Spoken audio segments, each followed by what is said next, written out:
नमस्कार. सिंधुदुर्ग लाईव्ह मध्ये पुन्हा एकदा मी आपलं स्वागत करतो. कोकणचं महाचॅनल सिंधुदुर्ग लाईव्ह हे सातत्याने कोकणातील विद्यार्थ्यांसाठी कोरोना नंतरच्या काळातील वेगवेगळ्या स्पर्धा परीक्षा, वेगवेगळ्या फॅकल्टीज यामध्ये असलेले करिअर आणि त्या संदर्भामध्ये नामवंत तज्ञांची व्याख्याने आणि संवाद घडवून आणण्याचं काम सातत्याने करत आहे. गेल्या वेळेस आपण इंजिनिअरिंग क्षेत्रातील करिअर हा विषय घेतलेला होता. आज आपण स्पर्धा परीक्षेतील संधी या विषयावर एका तज्ञ व्यक्तीशी बोलणार आहोत. आपल्या सोबत आहेत युनिक अकॅडमी पुणे येथे नामवंत फॅकल्टी चालवणारे एक लेखक तथा ते स्वतः इंजिनियर आहेत, बीई आहेत, परंतु स्वतः MPSC 8 वेळा ते उत्तीर्ण आहेत. वेगवेगळ्या विद्यार्थ्यांना आजपर्यंत अधिकारी पदावर पोहोचवण्यासाठी त्यांनी कष्ट उपसलेले आहेत. असे महनीय व्यक्ती श्री कैलास भालेकर सर आपल्यासोबत आहेत. भालेकर सर नमस्कार. नमस्कार सर. नमस्कार. प्रथमतः कोकणचं महाचॅनल सिंधुदुर्ग लाईव्ह मध्ये आपण उपलब्ध झालात त्या वतीने आपलं स्वागत करतो. आणि माझा पहिला प्रश्न असा आहे सर, कोरोना नंतर अनेक विद्यार्थ्यांच्या मनामध्ये शंका आहे की आपलं करिअर पुढे कसं होईल. अशा विद्यार्थ्यांसाठी एक प्रेरणा म्हणून आपण काय संदेश देऊ इच्छिता सर? आता एक तर खूपच महत्वाचा प्रश्न आहे. आज जर आपण बघितलं तर हे जगच जवळपास याच्यातून जात आहे. तर सर्वात जास्त जो प्रश्न आहे हा तरुण विद्यार्थ्यांच्या पुढे जास्त आहे. याचं कारण असं आहे की ते ट्रान्झिशन फेज मध्ये बाकीचे जे आहेत, आज तुम्हाला आम्हाला किंवा आज लहान मुलापासून वयोवृद्ध प्रत्येकाला याचा सामना करावा लागतोय. पण जो ट्रान्झिशन फेज मध्ये आहे की मी उद्या काय करणार आहे त्याच्या मनात साशंकता तुलनेने जास्त आहे. परंतु मला असं वाटतं की याच्यातून बाहेर पडताना आपल्याला एक लक्षात येईल की संधीची दारं नव्याने खुणावत आहेत. यामध्ये आपल्याला जर बघितलं तर मी जे रिप्रेझेंट करणार आहे स्पर्धा परीक्षेचं, जर आता आपण जर बघितलं असेल ही एक असं दालन आहे स्पर्धा परीक्षेचं की आज जर तुम्ही बघितलं असेल याच्यात शासनाची भूमिका खूप निर्णायक ठरलेली कोरोनाच्या टप्प्यावर. म्हणजे त्यामुळं या ज्या करिअरच्या संधी आहेत, म्हणजे आज IAS असेल, IPS असेल किंवा MPSC करून डेप्युटी कलेक्टर, DYSP या पदाचं त्याच्यामध्ये असलेलं महत्व अधोरेखित झालेलं आहे. दुसरा मुद्दा असा आहे की याला आपण म्हणतो की स्थिर सेवा जी आहे, ज्याला आपण म्हणतो की आज खासगी क्षेत्रातल्या नोकऱ्या वगैरे आलेले जे काही प्रश्न आहेत हे शासनामध्ये असं नाही. शासन हे एक स्थैर्यात्मक आहे आणि त्यामुळं शासकीय सेवेच्या दृष्टीने विद्यार्थ्यांचा विचार केला पाहिजे. आणि एक मला असं वाटतं की याच्याकडे विद्यार्थ्यांनी जो वेळ आहे त्या वेळेचा जर सदुपयोग केला, कारण स्पर्धा परीक्षेमध्ये आता मी तुम्हाला सांगितलं की तुम्ही माझ्या ओळख करून देता सांगितलं 8 वेळा इंटरव्ह्यू दिलेली, मी अंतिम टप्प्यापर्यंत पोहोचलेलो आहे. पण मला एक लक्षात आलेलं की याच्यामध्ये जर सगळ्यात क्रुशियल पार्ट आहे की टाइम.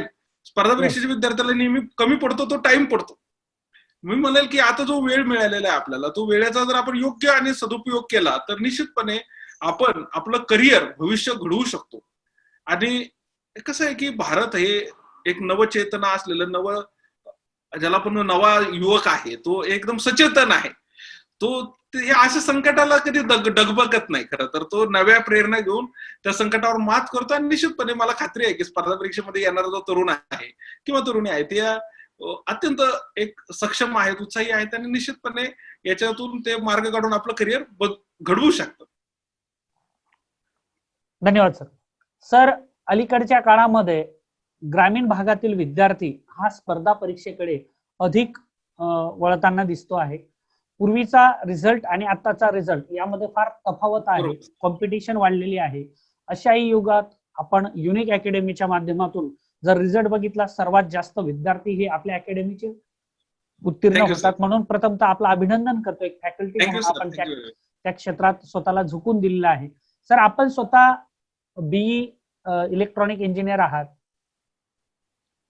ते इलेक्ट्रॉनिक इंजिनिअरिंग सोडून आपण स्पर्धा परीक्षांकडे MA अर्थशास्त्र वगैरे या वेगवेगळ्या विषयांमध्ये आपण MA केलेलं आहे. 2-3 विषयात आपण पोस्ट ग्रॅज्युएट आहात. तर एकंदरीत इंजिनिअरिंग क्षेत्रातून कला क्षेत्राकडे त्या दोघांच्या माध्यमातून स्पर्धा परीक्षांकडे हे गणित सर्वांना जमत नाही. आजच्या विद्यार्थ्यांना एकाच विषयाचा अभ्यास करायचं म्हटलं तरी सुद्धा त्यांची नाकी नऊ येतात. आपल्याला हे सगळं कसं जमलं? एक तर पहिली गोष्ट अशी आहे की मला इंजिनिअरिंग आज जर आपण बघितलंय तर इंजिनियर झालेले विद्यार्थी जे सक्सेसफुल रेट युपीएससी आणि एमपीएससी मध्ये खूप जास्त आहे. की ज्यावेळी मी हे करिअर निवडलं होतं म्हणजे 1998 त्यावेळेस खरं तर इंजिनियर झालेले काही विद्यार्थी इकडे येत नव्हते. आणि तेव्हा एक Y2K नावाचं म्हणजे इयर 2000 अशा पद्धतीचं होतं आणि इंजिनियर्सला खूप भारतातून संधी निर्माण झाली होती. मग मी कंपनीत मला लगेच जॉब मिळाला. एक वर्षभर मी काम केलं, पण मला लक्षात आलं की हे कदाचित हे मला त्याच्यातही आवड निर्माण झाली, पण मला असं वाटलं की आपली ओळख वेगळी आहे. आणि दुसरा मुद्दा असा आहे की मला वाचनाची खूप आवड होती, लहानपणापासून आवड होती. विशेषतः वृत्तपत्र वाचन माझं खूप आवडीचं होतं. म्हणजे प्रचंड पुस्तकं वाचली होती मी लहानपणापासून. आणि मग मला लक्षात आलं की स्पर्धा परीक्षा हे करिअर आहे, सामाजिक दृष्ट्या आपण जोडू शकतो आणि हे सोशल अप्रोच असलेलं करिअर आहे, म्हणून मी इकडे आलो. पण आता हे करत असताना मग मी ह्या परीक्षा देताना मला असं तेव्हा ऑप्शनल निवडावं लागायचे. मग मी 2 ऑप्शनल होते माझे एमपीएससी मध्ये. एक इकॉनॉमिक्स होता आणि एक पब्लिक ऍडमिनिस्ट्रेशन. म्हणून मी याच्या दोन्ही मध्ये नंतर मी म्हटलं आता आपल्याला याच्यातलं ज्ञान आहे, म्हणून मी याचं पोस्ट ग्रॅज्युएशन केलं युनिव्हर्सिटीमध्ये. तर मग मला एक जाणवलं की ज्ञान असतं, विषयाचं खरं तर बंधन नसतं. म्हणजे तुम्हाला एका विषयाची आवड असली दुसऱ्या विषयाची. आता मला नंतर लक्षात आलं की तुम्ही खूप कोरिलेट करू शकता. मग मला एक कळालं की इंजिनिअरिंग करत असताना कदाचित मला इकॉनॉमिक्सचं नॉलेज मिळालं असतं तर मला अजून जास्त फायदा होऊ शकतो. किंवा मला असं लक्षात आलं की इकॉनॉमिक्सचा अभ्यास करताना मला इंजिनिअरिंगचा असला जो मॅथमॅटिकल टच आहे त्याचा इकॉनॉमिक्सचा अभ्यास करताना फायदा झाला. म्हणजे असं दोन्ही एकत्रित आहे. म्हणजे खरं तर आपण सोयीसाठी हे वर्गीकरण केलेलं आहे. ज्ञान आहे. आणि स्पर्धा परीक्षेमध्ये हेच खूप महत्वाचं आहे. याला इंटरडिसिप्लिनरी अप्रोच लागतो, आंतरविद्याशाखीय. म्हणजे हे सगळे विषय जर आपण बघितलं स्पर्धा परीक्षेच्या विद्यार्थ्याला आणि जर्नलिस्ट या दोघांना सगळ्या विषयाचं ज्ञान लागतं. म्हणजे तो काही एका विषयात तो सीमित नसतो. म्हणजे त्याला आणि परीक्षा स्वरूप पण तसं आहे. म्हणजे तुम्हाला पॉलिटीची माहिती पाहिजे, हिस्ट्रीची, जॉग्राफी, मॅथमॅटिक्स, रिझनिंग सगळं नॉलेज लागतं. आणि त्यामुळे मला असं माझ्या प्रकारचा एक अप्रोचच होता. मला लहानपणापासून असं एकच गोष्ट अनेक बाजूने पाहण्याचं एक आवड होती. म्हणजे समजा आता कोरोनाचं क्रायसिस आहे, हे एक सायंटिफिक अँगल आहे, त्याला इकॉनॉमिक अँगल आहे, याला एक सोशल अँगल आहे. हे अशा वेगवेगळ्या बाजू असतात. असं मला ती वाचनामुळे तशी आवड निर्माण झाली होती. आणि मग मला लक्षात आलं हे करिअर आणि आपलं हे जरा मिळतं जुळतं आहे, म्हणून मी याच्याकडे आवडीने आणि मला शासनामध्ये जाऊन असं लक्षात आलं की आपण चांगलं काम करू शकतो. प्रश्न हा झाला की 1-2 मार्कांनी माझ्या पोस्ट गेल्या आणि मग मला लक्षात आलं की आपण जरी आपल्याला जमलं नाही तर तुम्ही मागे सांगितलं ग्रामीण भागातून येताना मला अडचणी आल्या. काय अडचणी आल्या हे बाकीच्या आर्थिक वगैरे ते सगळ्यांना असतात, तो काही विषय नाही. पण सगळ्यात जाणवली गोष्ट म्हणजे साध्या साध्या गोष्टी की पूर्वपरीक्षा असते, मुख्य परीक्षा असते, मुलाखत असते, याला विषय निवडावं लागतात. किंवा आता ही परीक्षा स्वरूप बदललंय, ऑब्जेक्टिव्ह झालेलं आहे. हे ज्या गोष्टी होत्या आज व्यवस्थित आहे किंवा वेगवेगळ्या आता तुम्ही बघितलं वेगवेगळ्या चॅनल मधून जी चर्चा होते तशी काही त्यावेळेस होत नव्हते. 22-23 वर्षापूर्वीचा पिरियड आहे. आणि मग मला असं लक्षात आलं की आपल्याला जर थोड्या जरी गोष्टी माहिती मिळाल्या असत्या तर कदाचित आपण पहिल्या प्रयत्नात महाराष्ट्रात पहिल्या 5-7 मध्ये आलो असतो. मग आपण विचार केला की हे जी गोष्ट आहे कदाचित आपल्याला मिळालं नाही तर आपण परत इंजिनिअरिंगला जाऊन परत आपण आर्थिक दृष्ट्या स्थिर स्थावर करण्यापेक्षा आपण हे करिअर म्हणून सुद्धा निवडू शकतो. आणि मग मी आपली आवड आहे, आपल्याला जे ज्ञान मी एक दिवस बघितलं आपल्याला ज्ञान आहे, मला कंपनीचा कॉल आला, परत मी जॉईन होणार होतो. म्हटलं आपले नॉलेज परत आपण मिळवलेलं वाया जाईल, त्याच्यापेक्षा आपण इथं विद्यार्थ्यांना गायडन्स करू. आणि त्या दृष्टीने मी परत थोडा करिअर पाथ थोडा अजून चेंज केला. निश्चितच खूप चांगला मार्ग निवडला सर. सर आमच्या कोकणामध्ये विशेषतः सिंधुदुर्ग जिल्ह्यातला विद्यार्थी हा 10वी आणि 12वीचा जर गुणांक त्यांचा बघितला तर राज्यात हे प्रथम क्रमांकावर असतात. मात्र उच्च शिक्षणानंतर ग्रॅज्युएट नंतर हे विद्यार्थी स्पर्धा परीक्षेकडे जात नाहीत. याला अनेक कारणं आहेत. इथली भौगोलिक व्यवस्था आहे किंवा प्रत्येक घरातील व्यक्ती हा कुठेतरी मुंबईला जॉबला आहे आणि मग हे जे नेटवर्क असतं एकमेकांचं ते बोलून घेतात मुंबईला आणि तुटपुंज नोकरी करून पगारावर ते आपलं कसं तरी उदरनिर्वाह करत असतात. आज स्पर्धा परीक्षाचं युग आहे. ह्या आमच्या कोकणातल्या विद्यार्थ्यांनी स्पर्धा परीक्षेकडे वळलं पाहिजे, यासाठी आपण विशेष असं काय सांगा? तर एक पहिली गोष्ट अशी आहे की स्पर्धा परीक्षेमध्ये आता तुम्ही जसं सांगितलं तर याच्यामध्ये जी विद्यार्थ्यांना दिसते ती एक अनिश्चितता वाटते आणि त्यांना असं वाटतं की याला जास्त काळ लागू शकेल. वस्तुस्थिती तशी नाही ऍक्च्युली. याचं कारण असं आहे की आता आपण बघितलं तर जे सिलेक्ट झालेले कॅन्डिडेट्स आहेत ते अगदी 20व्या 22व्या वर्षी 23व्या वर्षी सुद्धा अधिकारी होतात. बरोबर. दुसरा मुद्दा असा आहे की याला अनिश्चितता जी दिसते आपल्याला ती कशामुळे दिसते की नंबर ऑफ स्टुडंट्स किती बसतात आणि नंबर ऑफ सिलेक्ट किती होतात. वस्तुस्थिती कशी आहे की प्रत्येक ठिकाणी जर आपण जर बघितलं की त्याचं व्यस्त प्रमाण आहे, पण सिरियस कॅन्डिडेट्सची संख्या कमी असते खरं तर. म्हणजे समजा 3-3.5 लाख विद्यार्थी जर परीक्षा देत असतील तर ते काही सगळे तयारी करणारे विद्यार्थी नसतात. म्हणजे काही जण फक्त फॉर्म भरणारेच असतात आणि त्यामुळं एक विद्यार्थी मनात असतो ही संख्येचा दबाव येतो. संख्येचा दबाव असल्यामुळे त्यांना असं वाटतं की आपल्याला याच्यात जमू शकेल की नाही. दुसरा जो दबाव येतो त्यामुळे ही जी पदं आहेत ती पदं मोठी वाटतात, त्यामुळे त्याला असं वाटतं की माझी कॅपॅसिटी नाही का. तर मला असं वाटतं की विद्यार्थ्यांनी या परीक्षा जर मनापासून तयारी केली तर निश्चितपणे त्याच्यात ती कॅपॅसिटी, मी तर म्हणतो याच्यामध्ये ग्रामीण भागातल्या विद्यार्थ्यांची याच्यात कॅपॅसिटी जास्त आहे. याचं कारण असं आहे की ज्याला असं वाटतं की मला काहीतरी सिद्ध करायचं आणि माझा घराचा असेल किंवा माझा कुटुंबाचा, ग्रामीण भागातल्या माणसाला याचे आपला वारसा किंवा आपली ही जी काही नाव आहे ते मोठं करायचं आहे, अशा ज्या प्रकारची जिद्द असलेला जो माणूस आहे, सो जगातल्या कोणत्या स्पर्धेत जिद्द खूप महत्वाची ठरते. मला असं वाटतं की म्हणजे ग्रामीण भागातला कोकणामध्ये जिद्द प्रचंड आहे. तर आपल्याला ती एका दिशा दिली तर निश्चितपणे त्याचा फायदा होऊ शकेल. आणि एक आता की तुम्ही बघितलं असेल की परत असा याच्यामधला एक दुसरा मुद्दा असा आहे की परिसरामधून जे सक्सेसफुल कॅन्डिडेट्स आहेत त्यांची संख्या वाढली की मग माणसाला असं लक्षात येतं की आपण हे होऊ शकतो, आपण होऊ शकतो, अशा पद्धतीचा एक पार्ट आहे. आता हल्लीच्या काळात म्हणजे मी बघितलं की तसे सक्सेसफुल कॅन्डिडेट्स आहेत, ती उदाहरणं आहेत, ती उदाहरणं मुलांपर्यंत पोहोचणं गरजेचं आहे. ते तेवढे पोहोचत नाहीत. आता त्या दृष्टीने तुम्ही बघा अशा पद्धतीच्या कार्यक्रमातून खरं तरी लोकांपर्यंत या स्पर्धा परीक्षेची माहिती मिळेल तर निश्चितपणे ती उदाहरणं पण पोहोचतील आणि तो विद्यार्थी त्याकडे वळेल. तर वळाला तर निश्चितपणे सक्सेसफुल होईल आणि तो अधिकारी म्हणून यशस्वी होईल. धन्यवाद सर. डॉक्टर राजेंद्र भारुड असतील अशी अनेक उदाहरणं आपल्याकडे ही निर्माण झालेली आहेत आणि आमच्या कोकणातूनही अलीकडच्या काळामध्ये नेहा देसाई असतील किंवा आमचे चिंदर या मालवण तालुक्यातल्या छोट्याशा गावातले सुब्रमण्यम केळकर असतील, हे सुद्धा नुकतेच IPS झालेले आहेत. खरं म्हणजे ही जी जिद्द असते ही फार वाखाणण्याजोगी असते आणि कोकणी माणूस हा फार जिद्दी आहे. 7 समुद्रापार आम्ही आमचं दशावतारी नाटक नेलेलं आहे. आम्ही आमची वस्त्रहरण नाटक नेलेलं आहे. मच्छिंद्र कांबळी नावाच्या एका अवलिया कोकणी माणसानं हा सगळा झेंडा 7 समुद्रापार नेला आहे. फक्त आता स्पर्धा परीक्षेचा झेंडा सुद्धा आम्हाला रोवायचा आहे आणि त्यासाठी आपल्यासारख्यांचं मार्गदर्शन सिंधुदुर्ग लाईव्हच्या माध्यमातून आम्ही पोहोचवण्याचा प्रयत्न करतो आहोत. सर, माझा पुढचा प्रश्न असा आहे की साधारण 10वी नंतर पहिला टप्पा जो असतो तो 3 भागात विभागला जातो. अनेक विद्यार्थी हे विज्ञान भागाकडे जातात, काही कला शाखेकडे जातात, काही वाणिज्य शाखेकडे जातात. साधारण स्पर्धा परीक्षेचा अभ्यास करत असताना आपला अनुभवाच्या अनुषंगाने मी विचारू शकतो आपल्याला की कुठलं ब्रँच किंवा कुठली स्ट्रीम ही कॉम्पिटेटिव्ह एक्झामच्या दृष्टिकोनातून UPSC आणि MPSCच्या दृष्टिकोनातून विद्यार्थ्यांना जास्तीत जास्त फायद्याची ठरू शकते? तर आता हा जो प्रश्न आहे हा खूपच अगदी, कारण तो खूप कमी वयाचा विद्यार्थी असतो, त्या डोळ्यासमोर असतात. पण मी असं सजेस्ट करेल याच्यात की विद्यार्थ्यांनी त्याला आवडीचं वाटेल त्यातून त्याने ग्रॅज्युएशन केलं तर ते त्याला फायदेशीर आहे. याच्यात काय एनी ग्रॅज्युएट कॅन अप्लाय, कारण मग काय होतं की त्याला त्या विषयात जर गती असेल तर अभ्यासात गती मिळते. दुसरा मुद्दा फक्त एवढाच आहे की ते करिअर करत असताना त्यानं या 3-4 गोष्टीचं ध्यान दिलं पाहिजे की एक म्हणजे आपण कॉलेजमध्ये असू किंवा 11वी-12वीच्या टप्प्यात असू, आपल्याला तास 2 तास 4 तास हे मिळतात दररोज. तर त्याच्यात आपण अवांतर वाचन केलं, वृत्तपत्र वाचन केलं किंवा आता टेलिव्हिजन बघत असो तर असे हे आता करिअर मार्गदर्शन सारखे कार्यक्रम असतील किंवा न्यूज असतील किंवा डिस्कशन असतील, ह्या जर गोष्टी केल्या तर निश्चितपणे कोणतंही ग्रॅज्युएशन असलेल्या विद्यार्थ्याला स्पर्धा परीक्षेमध्ये चांगली संधी आहे. याच्यात काहीच वाद नाही.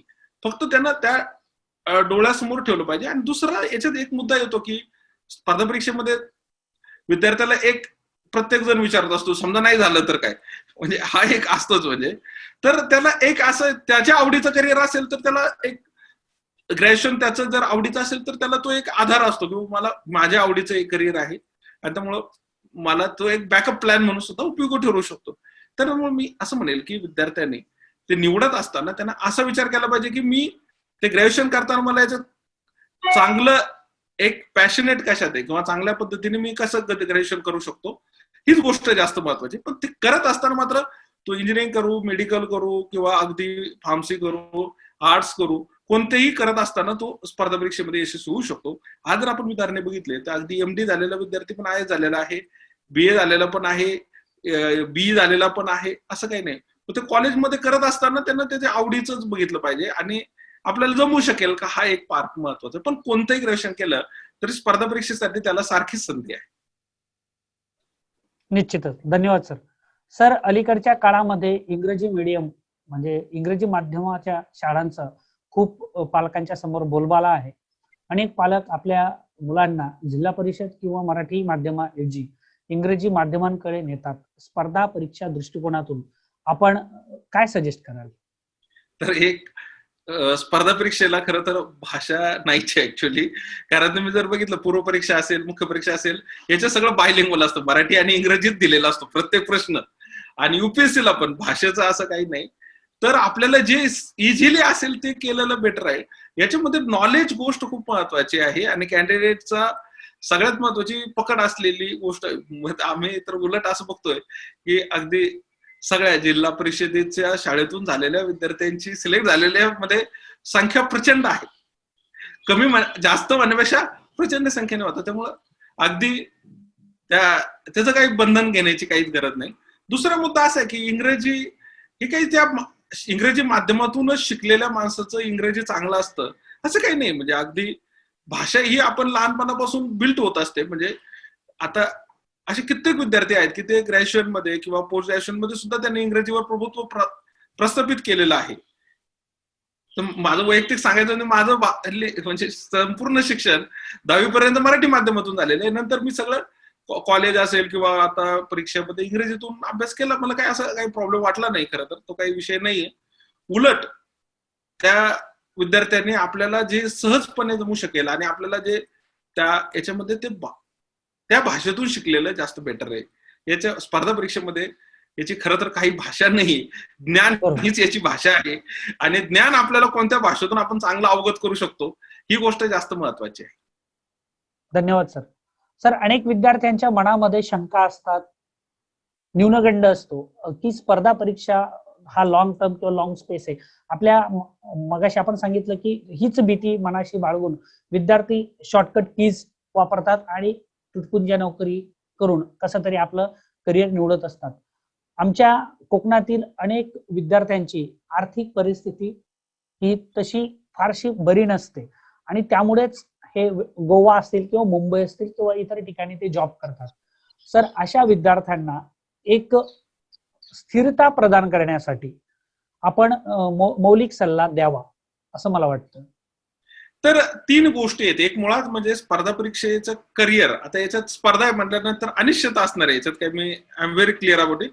पण एक अनिश्चितता आपण कमी करू शकतो. म्हणजे तर एक मुळात म्हणजे तुमचा खूपच चांगला अभ्यास असेल तर खूप योग्य दिशेने केलं तर रिझल्ट मिळणार आहे. परंतु एक गोष्ट निश्चित आहे की स्पर्धा परीक्षेमध्ये आपल्या डोळ्यासमोर जी पदं असतात, IAS आहे, IPS आहे, डेप्युटी कलेक्टर आहे, DYSP आहे, राज्यसेवेचे असते. पण ह्या परीक्षा देत असताना विद्यार्थ्याला शासनाच्या इतर अनेक अशा संधी असतात की बऱ्याच वेळा त्यांना युपीएससी किंवा राज्यसेवेचा अभ्यास केला तर तो ती सहजपणे मिळू शकते त्या जागा. आमच्याकडे असे कित्येक विद्यार्थी आहे की त्यांना एका वर्षात 5-5, 6 प्रकारची पदं मिळालेली. कोणी एक्साइज इन्स्पेक्टर झाला, कोणी स्टेट टॅक्स इन्स्पेक्टर होतो किंवा अगदी बँकेमध्ये वगैरे सगळीकडे जर बघितलं हे नॉलेज वापरून तो सरकारी कोणती तरी त्याला पद लवकरात लवकर प्राप्त होतं. दुसरा मुद्दा असा की या परीक्षेसाठी एखादं वर्ष त्याला पूर्ण वेळ देऊन अभ्यास करावा लागतो. नंतर तो काही काम करत नोकरी करत सुद्धा तो ते परीक्षा देऊ शकतो. म्हणजे एक पहिली गोष्ट तर मला असं वाटतं की या परीक्षा देताना त्याला वेगवेगळ्या संधी मिळत असतात. म्हणजे वेगवेगळ्या सरकारी वेगवेगळ्या पदांची परीक्षा होत असते आणि तो ह्या लेवलचा अभ्यास केलेला असल्यामुळे परीक्षा सहजपणे तो यशस्वी होऊ शकतो. शासनाच्या म्हणजे वेगवेगळ्या अगदी रेल्वेच्या असतात आणि अवेअरनेस डेव्हलप होतो या स्पर्धा परीक्षेमुळे. बऱ्याच वेळा आता जर आपण बघितलं स्पर्धा परीक्षेच्या कॅन्डिडेटलाच माहिती असतं की शासनाचं काम कसं चालतं, कोणती पदं आहेत, त्याचा न्यूजपेपर. आता जर आपण बघितलं तर सगळ्यात महत्त्वाची गोष्ट शासनाकडून कोणती पदं भरली जातात, जाहिरात कधी येते, कोणते हे पण अवेअरनेस नसल्यामुळे विद्यार्थ्याला पोहोचत नाही. पण या स्पर्धा परीक्षेचा अभ्यास करत असताना आपल्याला अवेअरनेस डेव्हलप झालेला असतो. राज्यसेवेचं युपीएससीचे ते लेवल तयार झालेले असल्यामुळं त्याला शासनाची कोणती ना कोणती नोकरी मिळून जाते. म्हणजे असं आम्ही बऱ्याच वेळा बघतो की विद्यार्थी मग आता काय तर सर असं नोकरी मिळालेली आहे आता, त्यामुळे आता आर्थिक प्रश्न संपला, आता मात्र मी फक्त युपीएससी किंवा राज्यसेवेवरच फोकस करेल असं भेटतं आम्हाला. आणि नेहमी होऊन जातं, म्हणजे असं काही नाही की पोस्ट आहे रेल्वेज अशा वेगवेगळ्या टप्प्यावर त्याला मिळतात. आणि इव्हन खाजगी क्षेत्रामध्ये सुद्धा स्पर्धा परीक्षेचं ज्ञान असलेल्या विद्यार्थ्याला लवकर उचलतात. याचं कारण काय की त्याच्याकडे एक 4-5 गोष्टी खूप महत्वाच्या खाजगी क्षेत्रामध्ये. एक तर नॉलेजचं चांगलं असलं पाहिजे, प्रचंड कष्ट करण्याची तयारी असते स्पर्धा परीक्षेत विद्यार्थी. तिसरी गोष्ट हा याच्यात काय होतं की राष्ट्रीय स्तरावर राज्य स्तरावर स्पर्धा करण्याची तयारी असल्यामुळं तो त्याची निश्चय क्षमता जास्त असते. चौथा मुद्दा रायटिंग स्किल्स वगैरे डेव्हलप झालेलं असतं, अवेअरनेस स्किल असतं, कम्युनिकेशन स्किल डेव्हलप झालेलं असतं. त्यामुळे 1-2 वर्ष तयारी केलेल्या विद्यार्थ्याला अगदी खासगी क्षेत्रामध्ये सुद्धा पार्ट टाइम जॉब चांगले मिळतात. आणि त्याने ठरवलं तर फुल टाइम ते उलट ते सांगतात तुझं परीक्षा द्यायचं तोपर्यंत दे, आमच्याकडेच राहा. कारण एवढा नॉलेजेबल कॅन्डिडेट असेल तर त्या खासगी क्षेत्राला फायदा मिळतो. कारण आता बघितलं तर हे जे ज्ञान आहे आज ओव्हरऑल अवेअरनेस असलेला क्षेत्रातलाच माणूस, म्हणजे मार्केटिंग असेल किंवा एखादी मॅन्युफॅक्चरिंग इंडस्ट्री असू दे, मॅनेजरिंग असू दे, याच्याकडे एवढं कॅपॅसिटी तयार झालेली असते. त्यामुळे या माणसाला निश्चितपणे ही एक ऍसेट असते एखाद्या ऑर्गनायझेशनसाठी. त्यामुळे हा काही खरं दिसतो तेवढा प्रॉब्लेम येत नाही. आम्ही बघितलं की बऱ्याच वेळा वृत्तपत्रात पण असं वाचतो की असं होतं विद्यार्थी, तसं काही होत नाही. प्रॅक्टिकली 1-2 वर्ष हार्डल निर्माण होतात, पण तो ऍब्सॉर्ब होतो. कारण त्याच्यात जिद्द असते त्या माणसाला काहीच कमी पडत नाही. ज्याच्यात कष्ट करण्याची तयारी, या 2 गोष्टी या स्पर्धा परीक्षेतून माणसाला घडल्या तर त्यांना अवेअरनेस असतं. त्यामुळे तसं काही प्रॉब्लेम येत नाही आणि लवकरात लवकर स्थिर स्तरावर येऊन परीक्षा देता येतात. उलट मी तर म्हणतो शासनाच्या अशा त्याने परीक्षा देत असताना फॉर्म भरत राहायचे. एखादी नोकरी मिळवली की आपलं थोडं नाही म्हटलं तरी पॅरेंटच्या सपोर्टची गरज कमी होते. आणि ऍक्च्युली आता आपण जर बघितलं मध्यमवर्गीय कुटुंबामध्ये विद्यार्थ्याला ग्रॅज्युएशन पर्यंत सपोर्ट करणं ही त्यांची कॅपॅसिटी असते. आणि ऑब्व्हियस एस आहे, मला काय असं वाटत नाही. विद्यार्थी मग ते सेल्फ सपोर्ट सिस्टम तयार झाल्यानंतर पॅरेंटला पण वाटतं बाबा तुझं नोकरी करत तू जर हे परीक्षा देत असेल तर चांगली गोष्ट आहे. सरांच्या बोलण्यातून विद्यार्थी जर थोडीफार नोकरी मिळाली त्या नोकरीच्या अनुषंगाने पुढची तयारी करतात आणि ते सक्सेस सुद्धा होतात. असे अनेक विद्यार्थी आहेत जे पुण्यामध्ये जॉबच्या अनुषंगाने गेले, जॉब मिळाला आणि त्यानंतर जॉब मिळाल्यानंतर सुद्धा स्पर्धा परीक्षा देत राहिले आणि पहिला टप्पा दुसरा टप्पा असं करत करत ते सुपर क्लास 1 अधिकारीपर्यंत सुद्धा गेलेले आहेत. अनेक उदाहरणं आपण आपल्या माध्यमातून किंवा युनिक अकॅडमीच्या माध्यमातून आपल्या समोर आहेतच. सर, माझा पुढचा प्रश्न आहे आणि तो फार महत्वाचा प्रश्न आहे. तो म्हणजे आगामी काळात होऊ घातलेल्या ज्या स्पर्धा परीक्षा आहेत याबद्दल जर आमच्या विद्यार्थ्यांना सांगा ना. एक तर पहिली गोष्ट अशी आहे की आता युपीएससीचं वेळापत्रक तुलनेने खूपच रेग्युलर आहे, त्यामुळे युपीएससीच्या परीक्षा पूर्वमुख्य होणारच आहे. पण मी असं म्हणेल की जे स्टेट सर्व्हिसेसचा विचार करतायत किंवा पीएसआयचा, आता हे 2020 मध्ये स्टॉल झालेल्या गोष्टी, शासन ही एक अशी नियमित प्रक्रिया आहे. म्हणजे जरी त्या 20 मध्ये भरल्या गेल्या नसतील, काही कारणामुळे आता लॉकडाऊनचा पिरियड आहे किंवा शासनाच्या वेगवेगळ्या काही प्रशासकीय इतर काही कारणामुळे त्या थांबलेल्या प्रक्रिया आहेत, त्या आता एकदा अनलॉक पिरियड मध्ये शासनाचा भर हा त्या परीक्षे लवकरात लवकर भरण्यावर असणार आहे. त्यामुळे 2021 मध्ये आता ही जी काही सरळ सेवा भरतीची अनेक पदं आहे, राज्यसेवेची पदं आहेत, 2 परीक्षा आहेत. एक तर पूर्व परीक्षा झालेलीच नाहीये ती आहे, नव्याने परीक्षा आहे, पीएसआय एसटीआयची आहे. आणि ज्या काही राहिलेली पदं आहेत त्यांची संख्या पण जास्त आहे. नंतर एक शासनाच्या सरळ सेवा भरती बरोबरच शासनाच्या विविध टप्प्यावर भरण्याची जी पदं आहेत ती पण थांबलेली आहेत. ते लवकर होणार आहेत, म्हणजे वेगवेगळ्या विभागाच्या अंतर्गत. फक्त विद्यार्थ्यांनी आता काय केलं पाहिजे की त्याचं वाट बघण्याच्या आधी आपण अभ्यास करत राहिला पाहिजे. अभ्यास ही सातत्यपूर्ण प्रक्रिया आहे. म्हणजे तुम्ही अभ्यास करत असताना समजा जर मध्ये गॅप पडला तर परत आपल्याला ते पिकअप करायला वेळ लागतो. त्यामुळे आता अभ्यास करणाऱ्या माणसाला निश्चितपणे आता 2021 मध्ये मला तर म्हणेल की ते खूप जास्त शासनाची पदं येईल आणि विद्यार्थी दमछाक होईल की मी ही परीक्षा देऊ का ती देऊ. त्यामुळे त्यांना आताच जर त्या वेळेचा सदुपयोग केला निश्चितपणे फायदा होऊ शकेल. राज्यसेवेची पदं आहेत, ती पीएसआय एसटीआयची पदं आहेत, नंतर एक्साइज सब इन्स्पेक्टर आहेत, इंजिनिअरिंगचे पदं आहेत, वेगवेगळ्या याची सरळ सेवा भरतीची पदं आहे, शिक्षण विभाग आहे, बांधकाम विभाग आहे, समाज कल्याण विभाग आहे, त्या सगळ्यांची पदं आहेत. म्हणजे मोठ्या प्रमाणात नोकर भरती होण्याची शक्यता आहे. धन्यवाद सर. मागेच फडणवीस सरकारच्या काळामध्ये जी मेगा भरती होती तिला आता कुठेतरी स्थिरता प्रदान झाली होती, परंतु मधल्या कोरोनाच्या काळामध्ये ती भरती ही रखडलेली आहे आणि आपल्या म्हणण्यानुसार 2021 मध्ये विद्यार्थ्यांसमोर ऑप्शन असतील क्लास 1, क्लास 2 किंवा क्लास 3. आपल्या बोलण्यातून ते जाणवलं की अनेक पदं ही रिक्त आहेत आणि त्या पदांवर आपला दावा ठोकण्यासाठी हा विद्यार्थी जर सातत्याने अभ्यास करत राहिला, मार्गक्रमण करत राहिला, तर त्याला कुठेतरी 100% यशाची हमी आपण देता आहात. धन्यवाद सर. सर, माझा शेवटचा प्रश्न तुम्हाला असा आहे की अलीकडच्या काळामध्ये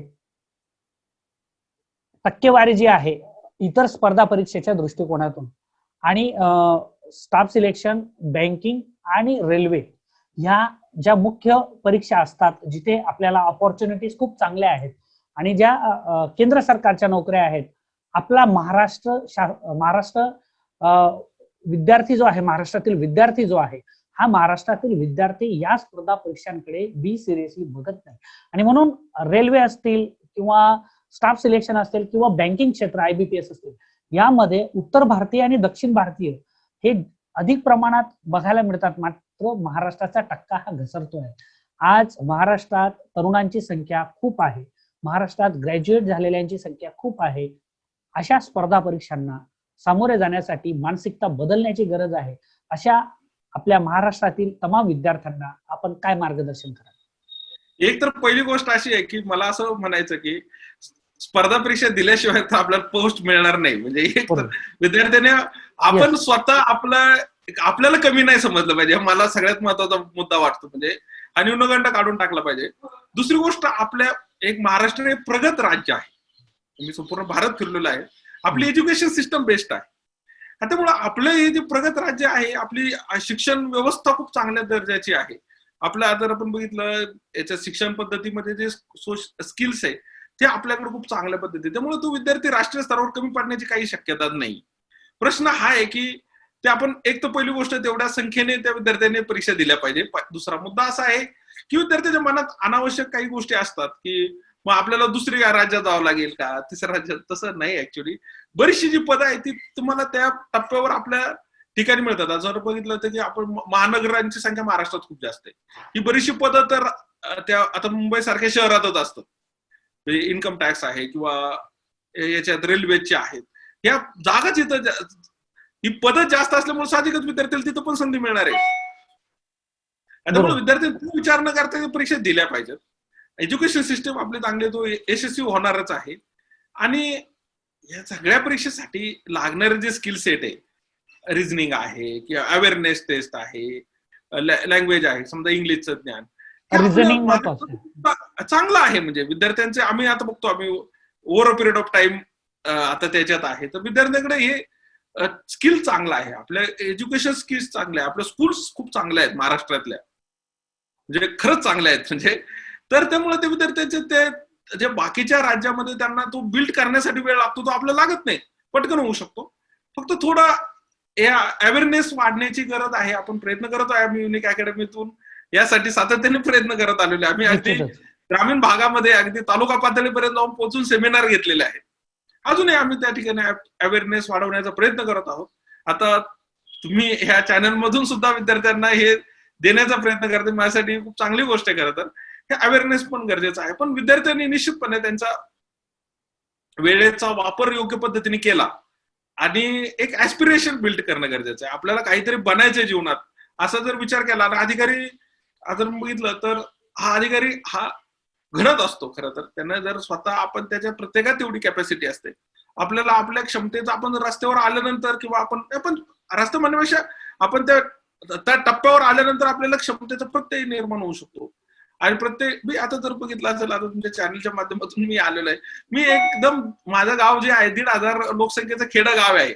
आज मी पुण्यात FC रोडवर त्या संस्थेत मार्गदर्शन करत आहे. मला असं म्हणायचंय की मी काही फार मोठा माणूस नाही, पण मला असं म्हणायचं की असं काही नाही. ऍक्च्युअली मला जाणवलं की माझ्या ग्रामीण भागात असेल किंवा विद्यार्थ्याला त्याच्या क्षमतेचा प्रत्यय येण्याची पण गरज आहे. बऱ्याच वेळा आपण स्वतः ती गोष्ट न केल्यामुळे आपल्याला असं एक साशंकता असते.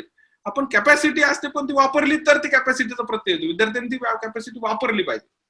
निश्चितच आपण दिलेला मोलाचा सल्ला आमच्या सिंधुदुर्ग, रत्नागिरी या दोन्ही जिल्ह्यातील कोकणातील विद्यार्थ्यांपर्यंत हा संदेश आमच्या महाचॅनलच्या माध्यमातून आम्ही निश्चित घराघरापर्यंत, खेड्यापाड्यांपर्यंत, वाडी वस्तींपर्यंत पोहोचून त्यांची चेतना प्रज्वलित करण्याचा हा आमचा प्रामाणिक प्रयत्न आहे सर. आपण आमच्या सोबत जोडले गेलेले आहात. पुढच्या काळामध्ये सुद्धा एक वेगळा विषय घेऊन आपल्याशी आम्हाला बोलायला आवडेल. सर, आज पुणे येथून आपल्याशी सहभागी झाले. आपले अनमोल विचार, स्पर्धा परीक्षेचा दृष्टिकोन, विद्यार्थ्यांनी स्वतःमधील न्यूनगंड सोडून स्वतःचा आत्मविश्वास हा आत्मनिर्भर बनण्यासाठी किती महत्वाचा आहे. अनेक स्किल्स त्याच्यामध्ये आहेत. ती स्किल्स जर डेव्हलप केली तर विद्यार्थी स्पर्धा परीक्षेमध्ये स्वतःचा एक चांगलं करिअर ऑप्शन हा निश्चितच घडू शकतो. आणि तो अट्टाहास सातत्याने सन्माननीय जाधव सरांच्या प्रेरणेने युनिक अकॅडमीच्या माध्यमातून आपल्यासोबत सन्माननीय कैलासजी हे जोडले होते आणि म्हणूनच आज आपण त्यांच्या माध्यमातून हा एमपीएससीचा करिअरचा टप्पा निश्चितच पार पाडाल अशी आशा बाळगतो. सन्माननीय सर, आपण खूप वेळ दिलात त्याबद्दल कोकणचं महाचॅनल सिंधुदुर्ग लाईव्हच्या वतीनं आपल्याला हृदयपूर्वक शुभेच्छा देतो. तुम्ही आम्हाला संधी दिली युनिक अकॅडमी विद्यार्थ्यांशी त्या कनेक्ट होण्यासाठी. सातत्याने आमचं कामच आहे सर. आणि मी सर्व विद्यार्थ्यांना आमच्या युनिक परिवारातर्फे आणि तुमच्या चॅनेल तर्फे त्यांच्या भावी स्पर्धा परीक्षेच्या एक करिअर साठी शुभेच्छा देतो. आणि तुमच्या कार्यक्रमाचं नाव पण खूप चांगलं आहे, करिअर मार्गदर्शन. तर त्या कार्यक्रमासाठी सुद्धा शुभेच्छा देतो. धन्यवाद सर. धन्यवाद. धन्यवाद सर.